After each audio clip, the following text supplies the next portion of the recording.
Il buco da 11 milioni di euro cui deve far fronte oggi il direttore dell'ULSS 7 Pedemontana Carlo Bramezza apre una serie di importanti interrogativi.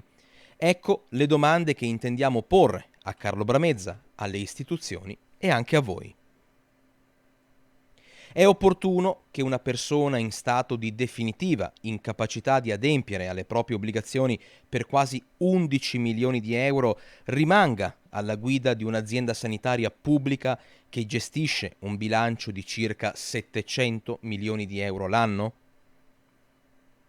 È opportuno che una persona che nella sua carriera ha sempre ricoperto da 21 anni posti di lavoro pubblici si faccia garante per operazioni immobiliari private per la cifra di quasi 11 milioni di euro? È opportuno che una persona che percepisce uno stipendio annuo di 90.000 euro circa abbia garantito con fideiussione 11 milioni di euro, ovvero un importo che ora potrebbe rimborsare solo lavorando 600 anni?